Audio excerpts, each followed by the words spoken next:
नाजरीन, Burkina Faso के जनूबी हिस्से में वो इलाके भी हैं जो कभी अपनी जरखेजी और कुदरती हुस्न की वजह से जन्नत कहलाते थे।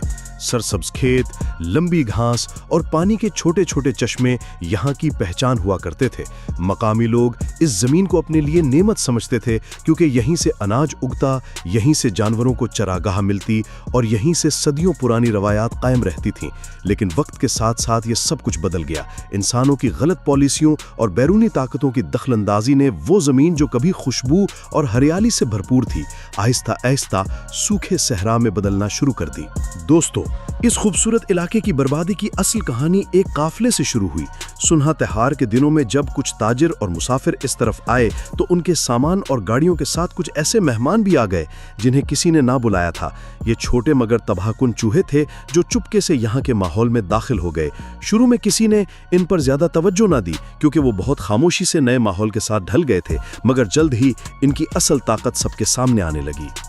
एक मादा चूहा महज चंद हफ्तों में कई बच्चों को जन्म दे सकता है और उनके बच्चे भी फौरन बड़े होकर अपनी अफजाइश शुरू कर देते हैं। चंद ही महीनों में इनकी तादाद सैकड़ों से हजारों तक पहुंच गई। अब हालात तेजी से बदलने लगे। ये चूहे परिंदों के घोंसले उजाड़ देते, अंडे खा जाते और छोटे बच्चों को भी निगल जाते। पौधे, बीज और सब्जियां सब इनके निशाने पर आने लगीं। किसान देखते के देखते रह गए कि उनके खेतों में उगाई गई फसलें गायब हो रही हैं। जो जमीन कल तक नेमतों से भरी थी, वो अब इन चूहों की भूख का शिकार हो चुकी थी। ये मंजर मकामी लोगों के लिए किसी खौफनाक ख्वाब से कम न था। एक तरफ परिंदे और जानवर खौफ से घुटने लगे और दूसरी तरफ खेत उजड़ने लगे। सबको यकीन हो गया कि अगर ये चूहे ना रुके तो वही इलाका जो कभी जन्नत था जल्द ही वीरान कब्रिस्तान बन जाएगा। दोस्तों, चूहों के तूफान ने जब जमीन को तबाही के दहाने पर पहुंचा दिया तो मकामी लोगों ने सोचा कि इन्हें खत्म करने का कोई हल निकालना ही होगा। इस वक्त ये फैसला किया गया कि इलाके में बिल्लियां लाई जाएंगी ताकि वो चूहों को शिकार करके उनकी बढ़ती हुई तादाद पर काबू पा सकें। ज़ाहिर ये एक अच्छा और आसान हल लगता था। सबने सोचा कि बिल्लियां चूहों को खत्म कर देंगी और जमीन दोबारा सरसब्ज हो जाएगी, लेकिन हुआ इसके बरक्स। बिल्लियों ने चूहों के बजाय परिंदों को आसान शिकार समझा। दरख्तों पर बने घोंसले उजड़ने लगे। नायाब परिंदे एक एक करके बिल्लियों का शिकार हो गए।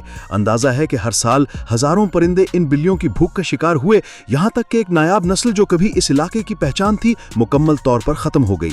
किसान और मकामी लोग सकते में आ गए। वो चूहों को मारने के लिए बिल्लियां लाए थे, मगर अब बिल्लियों ने उनके परिंदों और माहौल को और ज्यादा नुकसान पहुंचाया। दूसरी तरफ चूहे अब भी अपनी जगह पर मौजूद थे और उनकी तादाद कम होने के बजाय दिन ब दिन बढ़ती जा रही थी। यूं लगता था जैसे एक मसले को हल करने के लिए लाया गया इलाज खुद एक नई बीमारी बन गया हो। अब इस इलाके की जमीन पर दो आफतें काबिज थीं, चूहे और बिल्लियां, और दोनों ने मिलकर हालात को मजीद खराब कर दिया। और प्यारे दोस्तों, अभी जमीन चूहों और बिल्लियों की तबाहकारियों से संभली भी ना थी कि एक नई आफत नाजिल हो गई। बुर्किना फासो के इस इलाके से गुजरते एक काफिले के हादसे के बाद दर्जनों खरगोश यहाँ आ निकले। ये मासूम दिखने वाले जानवर इब्तदा में किसी को खतरा नहीं लगे, मगर वक्त के साथ इनकी असल ताकत सामने आई। खरगोशों ने सब्जा और घास को तेजी से चट करना शुरू कर दिया। जहाँ कभी हरे भरे खेत लहराते थे, वहाँ अब जमीन खाली होने लगी। पौधे जड़ से खाए जाने लगे, चरागाहें खत्म होने लगी और मवेशियों के लिए चारा कम हो गया। कुछ ही अरसे में सूरत हाल इस हद तक बिगड़ गई कि जमीन की जड़ें ढीली पड़ गईं।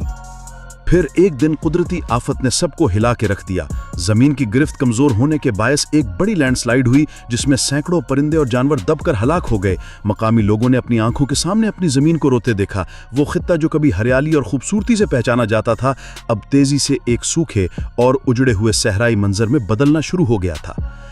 इस वक्त तक तीनों आफतें, चूहे, बिल्लियां और खरगोश, पूरे इलाके पर काबिज हो चुकी थी। ना कोई इनको रोकने वाला था और ना ही कोई कुदरती दुश्मन जो इन्हें खत्म कर सके। यूं लगता था कि यह जमीन अब हमेशा के लिए बर्बाद हो जाएगी, क्योंकि चूहे अपनी तेज रफ्तार अफजाइश से हर कोने में फैल गए थे।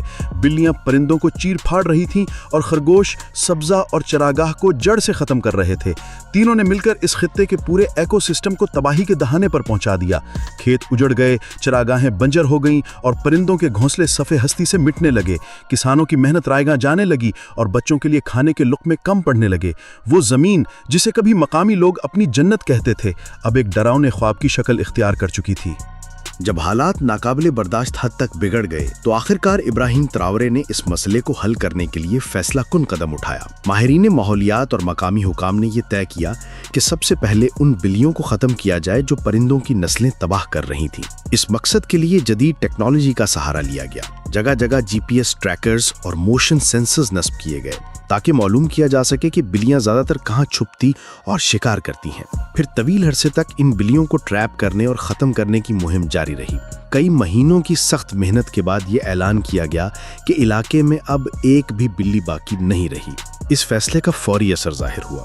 وہ پرندے جو خوف سے علاقے کو چھوڑ گئے تھے آہستہ آہستہ واپس آنے لگے، گھونسلے دوبارہ بننے لگے، انڈے محفوظ رہنے لگے اور فضا میں پھر سے پرندوں کی آوازیں سنائی دینے لگیں۔ گویا زمین نے پہلی بار سکون کا سانس لیا۔ بلیوں کے خاتمے کے بعد کچھ امید جاگی، لیکن اصل تباہی ابھی باقی تھی۔ زمین پر سب سے زیادہ نقصان خرگوشوں اور چوہوں کی بڑھتی ہوئی تعداد کر رہی تھی۔ خرگوش گھاس اور پودے جڑ سے کھا جاتے، جبکہ چوہے پرندوں کے انڈے اور بیج ختم کر دیتے۔ اگر ان کو نہ روکا جاتا تو ساری محنت ضائع ہو جاتی۔ ابراہیم تراورے نے فیصلہ کیا کہ ایک بڑے پیمانے پر آپریشن کیا جائے۔ اس مقصد کے لیے کروڑوں ڈالر کی لاگت سے ایک مشن شروع ہوا۔ سب سے پہلے خرگوشوں کا نشانہ بنایا گیا۔ سائنسدانوں نے ایک ایسا حیاتیاتی ہتھیار تیار کیا جو خاص طور پر خرگوشوں پر اثر انداز ہو۔ کیونکہ خرگوشوں کو گاجریں بہت پسند تھیں، اس لیے وائرس سے آلودہ گاجریں پورے علاقے میں پھیلا دی گئیں۔ جیسے ہی خرگوشوں نے یہ خوراک کھائی، بیماری ان میں پھیل گئی اور وہ تیزی سے مرنے لگے۔ کچھ ہی وقت میں ان کی آبادی 70% تک کم ہو گئی۔ لیکن مسئلہ اب بھی ختم نہیں ہوا تھا۔ باقی بچے ہوئے خرگوش اور چوہے بدستور خطرہ تھے۔ اگر ایک بھی جوڑا بچ جاتا تو ان کی نسل دوبارہ پھیل سکتی تھی۔ اس لیے فیصلہ کیا گیا کہ سردیوں میں ایک بڑا آپریشن کیا جائے۔ اس وقت پرندے ہجرت کر جاتے ہیں، اس لیے یہ بہترین موقع تھا۔ ہیلی کاپٹروں کے ذریعے 300 ٹن زہریلا چارہ پورے علاقے میں گرایا گیا۔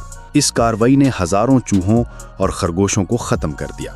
زہریلے چارے اور وائرس کے استعمال کے بعد اگرچہ چوہوں اور خرگوشوں کی بڑی تعداد ختم ہو گئی تھی، لیکن پھر بھی سب کو ڈر تھا کہ کہیں چند جانور زندہ بچ نہ گئے ہوں، کیونکہ اگر ایک بھی جوڑا باقی رہ جاتا تو وہ دوبارہ نسل بڑھا کر وہی تباہی لے آتے جس سے زمین کو بڑی مشکل سے بچایا گیا تھا۔